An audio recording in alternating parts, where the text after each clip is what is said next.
Charles Renel, La race inconnue, conte malgache. Le requin. Prosper Lantelme visitait sa cocoterie. La plantation avait 3 kilomètres de long sur 100 mètres de large. Les beaux arbres, aux troncs écailleux et luisants, au pelage vert, s'alignaient à 15 pas les uns des autres le long des grèves de l'océan Indien.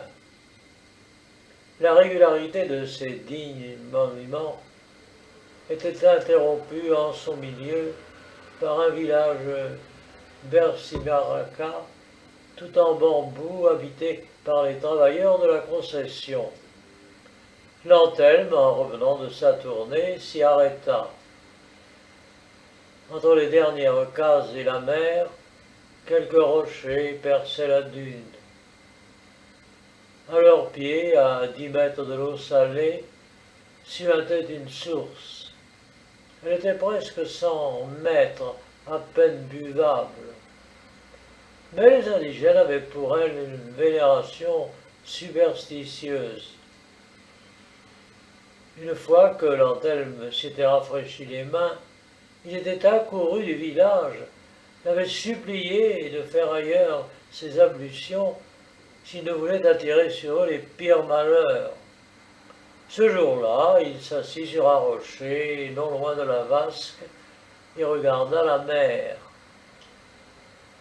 Au large, elle boutonnait, venait se briser en une longue barre blanche sur les récifs de corail.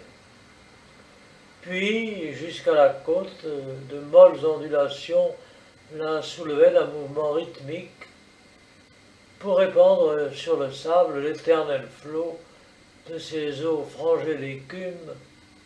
Et Lantelme, depuis 10 ans qu'il est établi sur la côte, éprouvait tous les jours devant cette merveille bleue la même envie, jamais encore satisfaite de prendre un bain. Aucun œil européen ne s'y hasardait à cause des requins. Ils pullulaient en ces parages. On en voyait de toutes les espèces, des noirs, d'autres d'un blanc laiteux, certains avec des ailerons blancs à extrémités noires, et les requins marteaux à tête plate, avec des yeux démesurés à fleur de peau. Les indigènes n'y faisaient pas grande attention. Beaucoup se baignaient sans manifester aucune peur. Ils entraient dans l'eau certains jours par village entier pour la pêche au lambat à marée haute ou pour la pêche au filet à marée basse. Dans ces occasions, il n'y avait jamais d'accident, mais parfois on parlait d'hommes et de femmes isolés, enlevés ou mutilés par les squales. Dans la chaleur humide de cette matinée de décembre, en plein été tropical, la mer était particulièrement attirante. Prosper Lantelme, une fois de plus, rêvait aux délices interdits d'un bain. Il avait chaud et soif.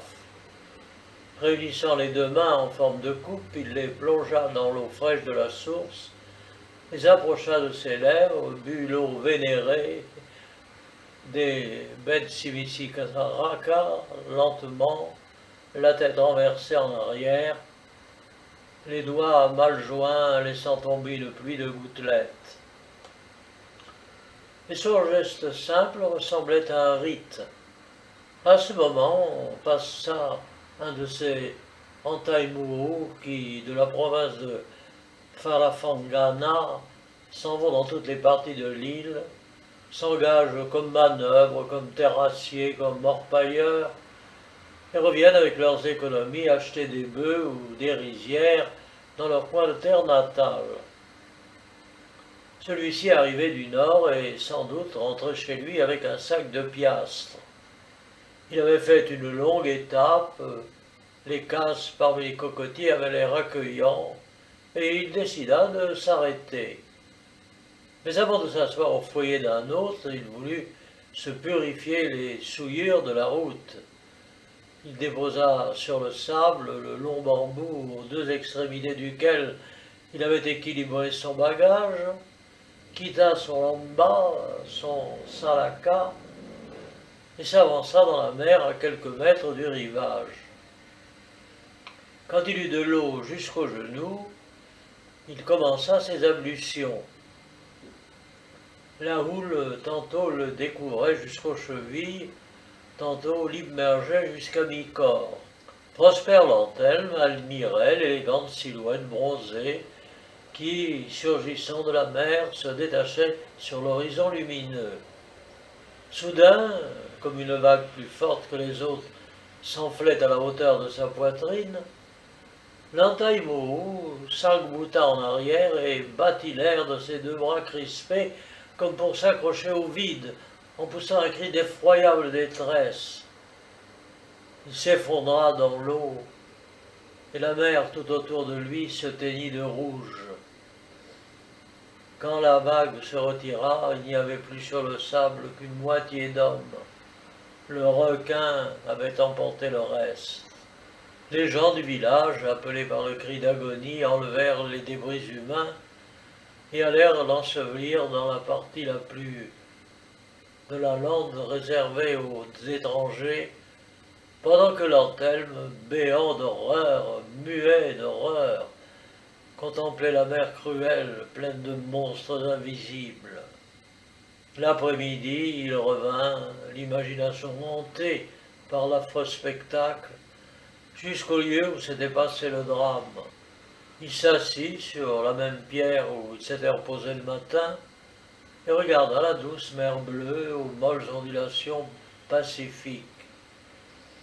Un vieux Betsimisaraka du village, qu'il connaissait bien, un des plus anciens travailleurs de sa concession, s'approcha de lui. « Eh bien, dit Lantelme, il a été vite enlevé, Lantelme. Oh, vite enlevé, oui, Tumkupu. Tu as déjà vu de ces accidents? Autrefois, oui, Tumpuku. Vous entrez souvent dans la mer, vous autres, pour pêcher où vous l'avez? Souvent, oui, Tumpuku. Et vous n'avez donc pas peur des requins? Mais jamais le poisson sous le caille n'enlève un zaphilandri s'il n'a pas violé les fadis. Et sur les insistances de l'Anselme, le vieux Bensimisaraka lui raconta ceci. Les anciens savent qu'il y a 10 générations d'hommes. Nosivarika était une île entourée de lagunes. L'eau recouvrait alors la large bande de sable où poussent maintenant les cocotiers. Mais notre village existait déjà à la même place qu'il occupe aujourd'hui. C'étaient 4 ou 5 pauvres cases de pêcheurs. Un jour, les hommes partirent en pleine mer dans 2 grandes pirogues pour aller, avec des lignes et des harpons, pêcher les turuvuka au dos bleuâtre, les fesutsi tachetés et le sulukei à la chair savoureuse. Mais le mauvais temps les surprit loin de la côte. Pendant 2 nuits et 2 jours, ils furent entraînés vers le nord. À la fin, le grand vent qui tourne fit chavirer leurs pirogues et tous se noyèrent, sauf Raisimabutu, mon ancêtre. Il fut porté par les vagues jusqu'à une île déserte entourée de récifs. Longtemps il se lamenta à cause de la mort qui l'attendait et du triste sort de ses compagnons. Il pleurait sur la plage et regardait vers l'ouest pour voir si au loin il ne découvrirait pas la terre. Mais il n'apercevait rien que l'eau salée. Puis, comme il avait faim, il attrapa des crabes qui couraient çà et là sur le sable et dans les flaques des crevettes brunes à longues pinces. Le matin, il grimpait en haut de l'îlot pour boire dans le creux des rochers l'eau saumâtre déposée par le brouillard nocturne. Il vécut ainsi plusieurs jours. Pourtant, les privations et le chagrin l'épuisaient. Il sentait peu à peu ses forces décroître. Et un soir qu'il pêchait, un énorme sulukai arriva jusqu'auprès de lui dans le volute d'une vague et dit « qui es-tu et que fais-tu tout seul dans cette île, homme de la grande terre ?»« Bien, je suis Latsimamutu de Nusikavarika, là-bas dans le sud. Ma pirogue a été brisée par le grand vent qui tourne maintenant. Comment pourrais-je sortir d'ici pour m'en retourner vers les miens ?»« Mais qu'à cela ne tienne, dit le poisson Sulukai. D'ici, Nusivarivaka, l'eau sacrée est longue à franchir, mais fortes sont mes nageoires, large est mon dos. Ramasse beaucoup de crabes pour te nourrir. Construis sur moi une petite case en roseau. Je te ramènerai jusqu'à ton village. » Mon ancêtre obéit. Et quand la case fut prête sur le dos du requin, il s'accroupit dedans. Le poisson fila vers le sud et nagea pendant 2 jours et 2 nuits. Puis ils arrivèrent à Nusivarika. L'homme rassembla tous ses parents pour leur raconter comment il avait eu la vie sauve. Les habitants du village firent de grandes pêches au bord de la mer. Tous les poissons qu'ils prirent, ils les donnèrent aux Sulukai pour les manger. Ils nourrirent ainsi pendant 1 lune entière le sauveur de leurs parents. Ensuite, le requin s'apprêtait à regagner les profondeurs de la mer, mais avant de quitter la plage de Nusivarika, il parla en ces termes.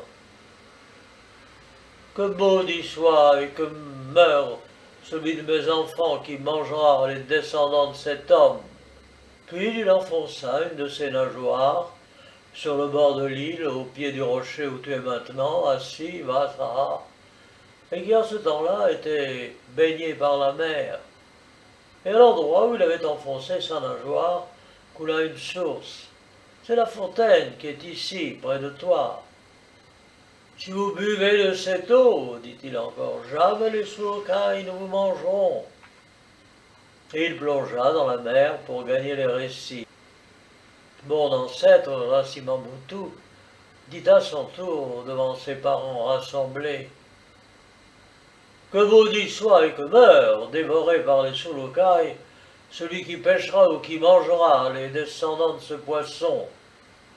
Voilà pourquoi les gens de Nusivarika ne tuent pas les requins, et pourquoi les requins ne dévorent jamais, à moins qu'ils n'aient violé le Fadi, les hommes de ma race, à cause de ce qui s'est passé jadis entre le Sulukai et mon ancêtre Latsimamutu. Prosper Lantelme admira la naïveté des Malgaches, qui osaient, sur la foi de pareilles légendes, affronter les requins. Puis il réfléchit scientifiquement aux chances qu'on avait d'être dévoré, et il les jugea si faibles qu'on en valait d'en pas tenir compte. Ainsi la sagesse de ces peuplades primitives se trouvait d'accord avec le calcul des probabilités. De plus, les indigènes attribuaient toujours à la violation de quelques fadis l'accident qui, de loin en loin, pouvait se produire. Ils conservaient ainsi leur belle tranquillité et leur mépris des dangers de la mer. L'envie irrésistible de se baigner hantait Lantelme de plus en plus. En entrant dans l'eau Kamikor, la rencontre d'un requin était presque invraisemblable. Il faudrait un concours de circonstances extraordinaires qui aurait d'autant moins de chances de se reproduire qu'il avait eu lieu la veille. 1000 fois des Betsimira de Nusivarika avaient commis au même endroit, en face de leur village, la même imprudence Lantaimuru, sans que la vague eût apporté de requin. 1000 fois encore, après la mort de l'étranger, la légende de Latsimamutu allait se trouver confirmée. Le lendemain donc, Lantelme vint au même endroit, se débarrassa de ses habits et, sans hésitation, entra dans la mer jusqu'à mi-corps. Il s'ébroua, fit jaillir l'eau tout autour de lui, revint en arrière pour se rouler sur le sable dans la vague presque tiède. Au bout de 5 minutes, il jugea ce premier bain assez long. Malgré lui, l'idée fixe des monstres qui pullulaient là-bas, près des récits de corail, hantait son imagination. Il ne pouvait se défendre de scruter avec quelque terreur les vagues troubles qui montaient vers la plage. Soudain, comme il allait se retourner pour gagner le sable sec, il vit une masse noirâtre qui glissait obliquement de son côté. C'était le requin. À 1 mètre de lui, il eut un remous. Un aileron noir et luisant sortit de l'écume. Puis la chose, sombre et fuselée, vira soudain. Venue avec le flux, elle disparut avec le reflux de la vague dans les clartés glauques de la houle. Alors Prosper d'Antelme s'évada de la mer cruelle, pour une fois miséricordieuse. Plus jamais il n'osa s'y baigner, quoiqu'il eût bu dans la source l'eau du poisson Soukai sur la lointaine grime australe, au pied des cocotiers.